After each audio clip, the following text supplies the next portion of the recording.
But we want to go to our panel at this point. Fox Business correspondent Susan Lee, Fox News contributor Liz Peek, and Clayton Allen, Vice President of Haight Capital Markets. There's a lot to break down here. I want to start first with NAFTA, and I'm going to go to Liz first on this. What good is it to have a sunset clause in an agreement, whether it's NAFTA or Mexico? If I'm a business owner, I can't plan past 5 years if this is going to expire. Yes, but you have to kind of make the presumption, I think, that it won't expire. I mean, after all, let's face it, this is the most rigorous test of NAFTA since it came into being. It is the first redo of this agreement. And if everyone sits down, these three countries, and they agree on these very pivotal decisions on local content and labor rates in Mexico, and by the way, you're probably going to go there, but I would say President Trump can kind of say he's had some wins on this because the Mexicans were really intransigent on the labor rates in the beginning, and I think they have moved, and certainly on the local content. But anyway, so they're going to get through this huge ordeal. I don't think anyone's going to want to revisit it in 5 years. Okay, and the deal, by the way, just for people who keep political score, if they have the deal in place by the 27th of this month, it can be passed by the Congress within the 90 days before the midterms.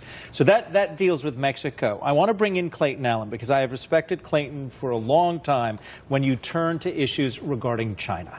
And some people have said that if the president and the administration can get a victory with NAFTA or at least with Mexico, it puts pressure on China. Clayton, is this apples and oranges, or is that accurate?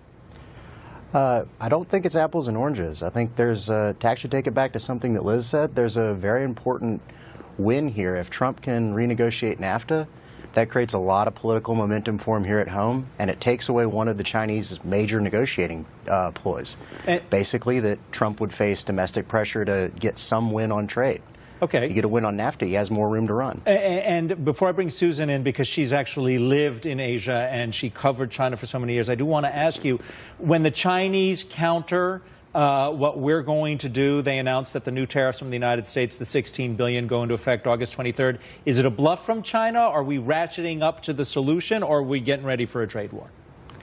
I don't think it's a bluff. I think the Chinese behavior with the first round of $34 billion shows that they will follow through with threats of retaliation, but in the grand scheme, $16 billion is really not going to be the ultimate in tariffs. I think that we continue to ratchet up tension until one side blinks. But again, with every win that Trump notches on his belt, that's more room that he has to keep pressure on the Chinese. And that's my cue to go to Susan Lee. You have lived in China. You have covered Asia for several years. You understand things that those of us who are land-based and bound to the United States may not appreciate about the way that the Chinese might be negotiating. What might we be missing in this? Well, I think it's at the corporate level for China, because obviously they can't match dollar for dollar what the U.S. imports from China. So, you know, there have been a lot of reports that Apple might be caught into this, right? It's one of the most unique companies since it builds in China, sells in the U.S. Google, if they want to get back into China, you know, if this trade war goes on, it might impact the corporate level. We had Qualcomm and the NXP deal nixed. What about 21st Century and Disney? I mean, they still need China's approval as well. I mean, there's a lot of corporate cars that they could hold and make things a little bit more difficult for those that want to operate and sell in China. So Liz, let me bring you into the China discussion. You know, as this ramps up, is the administration providing an exit ramp for the Chinese? Because in any negotiation, it seems to me you want to give the person on the other side of the table a path out to save face, and you direct them to that. And I think that's actually what's happening. I mean, I think there are back-channel conversations taking place right now.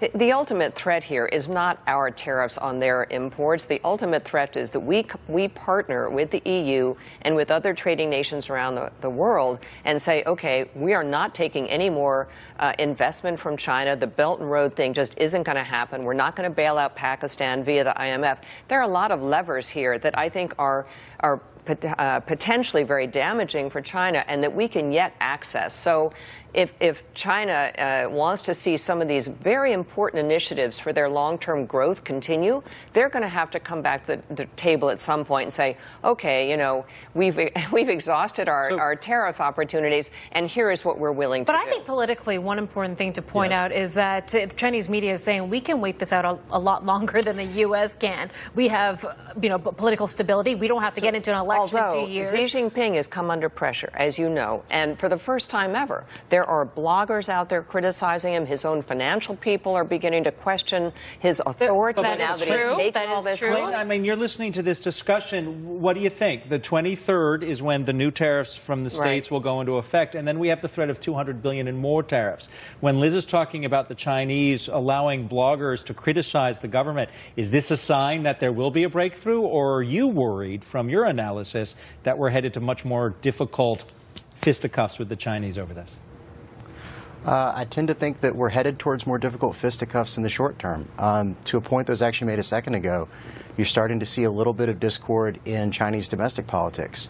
President Xi has relied on a group of relatively pro-Western moderates to really negotiate this trade deal, and any lack of success there really does motivate, or could motivate, a more conservative base that might threaten some of the political power that he's built up around himself. But just in Chinese politics, bloggers can say what they want. Ultimately, President Xi is in control, and I think he probably has the support of the Standing Committee, and that's all you need in China to stay in power, by the way. Clayton, any comment to that as I wrap up?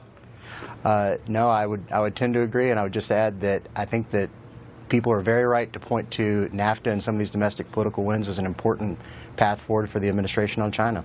Clayton Allen, it's good to see you after so long. I left D.C. back in April. And Susan Lee, thank you. Liz Peek, thank you. Don't go anywhere.